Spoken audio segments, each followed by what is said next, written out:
Mga hunters, welcome back po sa ating channel Kalimi Online. Meron na naman tayong bagong pagkakaabalahan at hahanapin dito sa mga 20 piso coin, no? Ayan po ang ating pag-uusapan ngayon, kaya tumutok po kayo mga hunters.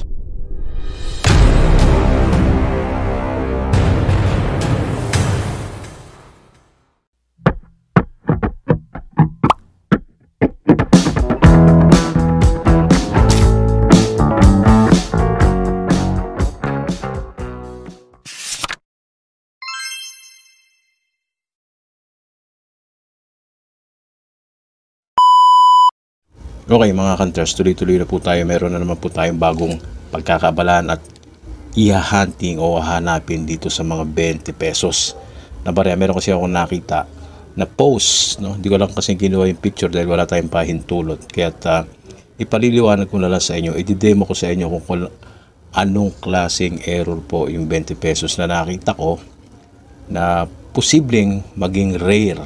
Kasi ang natural, normal na 20 pesos ganyan, meron pong obverse at merong reverse.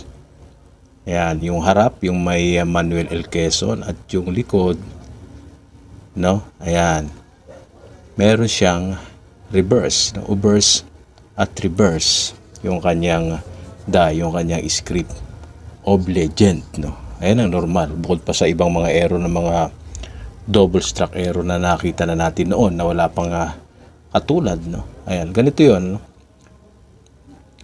Reverse, pag inikot mo, reverse pa rin. Dinidemo ko lang sa inyo, no? Ganyan na magiging itsura ng 20 pesos na yon. No, kaya tignan nyo mabuti. Kung marami kayong 20 pesos yan, baka hindi nyo lang napapansin.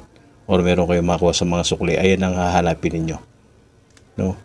Puro reverse, wala po si Manuel L. Quezon, walang obverse, at dapat yung sign niya normal, no? Intact yung BSP inscription sa side para masabi nating legit, no? Pero dapat pag-aralan nyo kung halimbawa yung 20 pesos na nakita ko na yun, nakita ko rin yung video, hindi ko lang maalala, bigla ko lang naalala.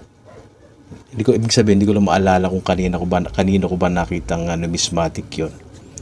Busy kasi nung mga nakaraan at yun nga, naalala ko at isi-share ko sa inyo at tiyak na may posibilidad nga na maging rare error yun, or maaari kaya umabot sa 10,000 ang palitan nun kung legit at mapapatunayan ngang hindi man-made or hindi ginawa ng mga sindikato. So ingat po kayo sa mga error coins at yung mga sinadyang mga variation ng barya. Meron po sindikato dyan, no? Kaya ingat kayo, kayo padadala sa ganda ng mga barya ngayon. Marami po sindikato ngayon, kaya ingat mga ka-hunters. Alright, ayan. Huwag kalilimutan mag-join sa ating membership sa ating YouTube channel at sa ating Facebook page. Mag-subscribe and follow at pakishare po ng ating mga video. Maraming salamat. God bless. I'm out.